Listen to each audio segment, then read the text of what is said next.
उसके बाद अगला वाक़या बयान कर रहे हैं, वलक़द अलिमतुमुल्लज़ीना अतदौ मिनकुम फ़िस्सब्त, हफ्ते वाले।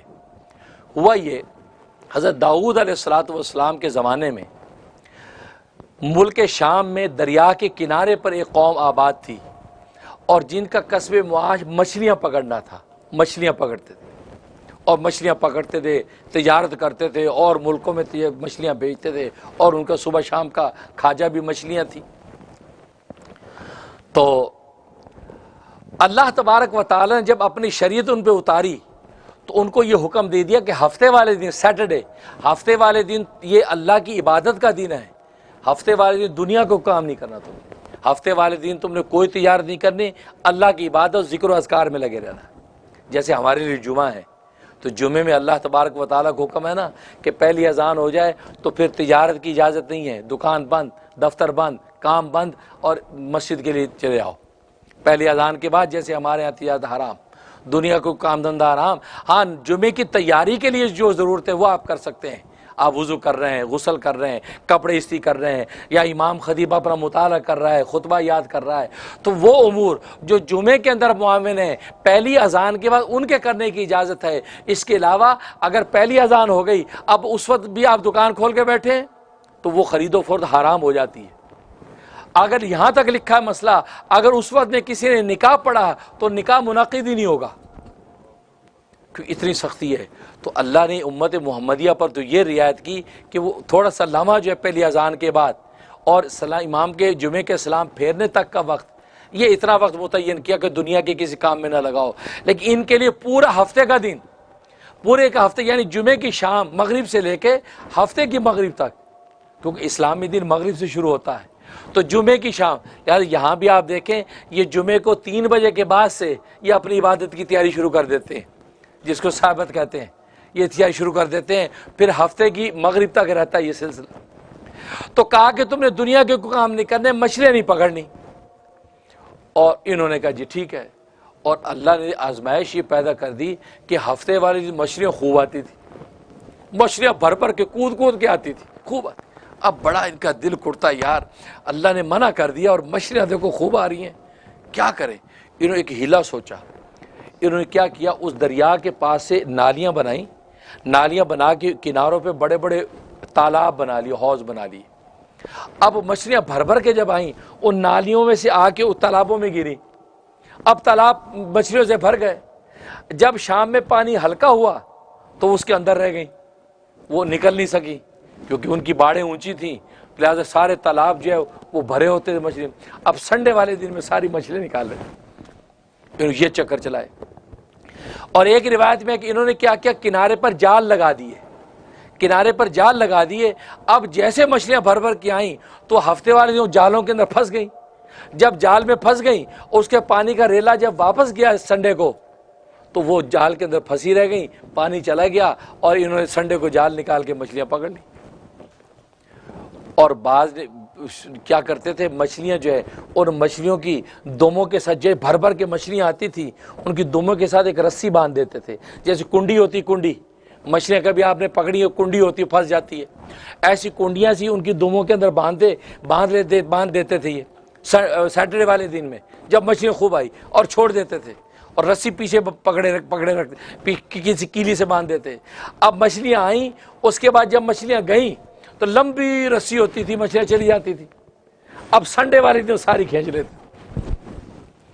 जैसे आज भी हिला करते हैं, कहते हैं मशीनरी हमने इस्तेमाल नहीं करनी, लिफ्ट हमने इस्तेमाल नहीं करनी, आपका इंतज़ार करते हैं जी, आप ज़रा बटन दबाते कि चले मैं भी बीच में खड़ा हो जाऊंगा। ये तो हिला हुआ ना। आप घर में बैठे, आप मशीन को हाथ नहीं लगाते, लेकिन दूसरे की मदद से काम वही कर रहे हैं।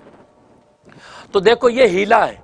और हीले का उसूल ये है कि शरीयत के हुक्म को तोड़ने के लिए हिला करना जायज़ नहीं है, शरीयत के हुक्म पर अमल करने के लिए हिला जायज़ है। यहाँ इब्ताल शरीयत के हिला था, इम्तिसाल अमर के लिए हिला नहीं था। जो फ़िक़ा के अंदर हीले बयान किए जाते हैं वो इम्तिसाल अमर के लिए हैं, यानी शरीयत के हुक्म को पूरा करने के लिए हिला करने की इजाज़त है। जैसे खुद कुरान करीम में अल्लाह तबारक व तआला ने हीला बताया हज़रत अय्यूब अलैहिस्सलातु वस्सलाम को।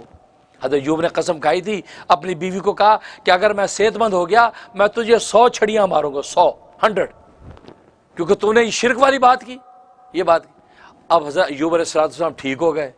अब 100 छड़ियाँ बीवी को मारें, वफादार बीवी बुरे वक्त में भी साथ रही, दिल भी दुखता है, और लेकिन गुस्से के अंदर ये बात कह दी क्योंकि अल्लाह के शिरक का मामला था। अब परेशान हुए कि यह भली माने वफादार है, इसको 100 छड़ियाँ मारूंगा, यार ये तो बड़ी ज़्यादती है। तो अल्लाह तबारक व तआला हीला बताया कुरान में, कहा कि ऐसा करो 100 छड़ियों की एक झाड़ू बना लो, 100 छड़ियों की एक झाड़ू बना लो, वो एक मार दो 100 छड़ियाँ लग गई। अल्लाह, 100 छड़ियों की झाड़ू बन गई और झाड़ू मारी, बस शरीयत का हुक्म पूरा हो गया। तो देखो इम्तिसाल अमर के लिए अल्लाह ताला खुद हिला बता रहे हैं, खुद हिला बता रहे हैं। हज़रत यूसुफ अलैहिस्सलाम अपने भाई को अपने पास रखना चाहते हैं, कैसे रोकें? अल्लाह ने खुद हिला बताया कि वो जो प्याला है अपने भाई के गले के अंदर रख दे। खुद कुरान ने किदना ली यूसुफा, हमने ही यूसुफ को ये हिला बताया था, हमने ये तदबीर बताई थी यूसुफ को। वो प्याला रख दिया, अब सब के प्याले ढूंढ रहे हैं, ढूंढते उसमें निकला, देखा निकला, चलो चोर है पकड़ लो भाई। तो अल्लाह ने कहा इस तरह तो अपने पास रख ले, क्योंकि उस शरीयत के अंदर इसकी हुक्म था कि चोर जो है वो मालिक के हवाले कर दिया जाता था। चूँकि ये चोर निकला लिहाजा मालिक के हवाले, तो यूसुफ ने कहा ये चोर है लिहाजा मेरे हवाले करो। हालांकि बिन यामीन उनका भाई था। तो अल्लाह ने खुद, तो देखो अमर को पूरा करने के लिए तदबीर अल्लाह खुद बताते हैं, लेकिन अल्लाह के अमर को तोड़ने के लिए तदबीर करना ये हराम है। यहाँ जो यहूदियों ने किया था ये अल्लाह के हुक्म को तोड़ने के लिए किया था, इसलिए अल्लाह को इतना गुस्सा आया कि अल्लाह ने उनको बंदर और खंजीर बना दिया। उसको कह रहे हैं, उसको फरमाया कि वालक़द अलिमतुम लज़ीना, कि अलबत्ता ताकि तुम जानते हो उन लोगों को जिन्होंने ज़्यादती की हफ्ते के दिन में ज़्यादती की। फ़क़ुलना लहुम, और ज़्यादती वही की जो मैंने बताया। फ़क़ुलना लहुम, और हमने उनको कह दिया कूनू क़ीरतन ख़ासीन, तुम जलील बंदर बन जाओ, जलील बंदर बन जाओ। और हदीस में आता है कि जो उनमें बूढ़े थे वो खंजीर बन गए, और जो उनके अंदर जो जवान थे वो बंदर बन गए। और उस वक्त 3 तबके बने, जब ये हीले करने लगे तो 3 तबके बने। एक तो वो बना कि जो दूसरों को रोकता था, नहीं भाई ये नहीं करो, ये नहीं करो, वो नहीं माने तो ये चुप हो गए, यार दफा करो, नहीं मानते हैं, ये एक साइड पे हो गए। और दूसरा वो तबका था जो हीले कर रहा था, मछली पकड़ता था। और तीसरा वो तबका था जो आखिर तक उनको रोकता रहा। देखो अल्लाह ने मना किया नहीं पकड़ो, मना किया नहीं पकड़ो, आखिर तक रोकता रहा। इवन है कि वो जो मछलियाँ पकड़ते थे वो इन मना करने वालों से नाराज़ हो गए और कहा कि भाई तुम्हारा मामला अलग अलग, तुम जाओ उधर रहो, हम इधर रहेंगे, हम तुम्हारे साथ रहते ही नहीं। उन्होंने दीवार कर ली और एक साइड पे चले गए सारे। कहा यार ये हमारे काम में खलल करते हैं, हम जनाब मछलियाँ पकड़ते तिजारत कर रहे हैं, ये खाम हमें डिस्टर्ब करते हैं, उस साइड पर हो गए।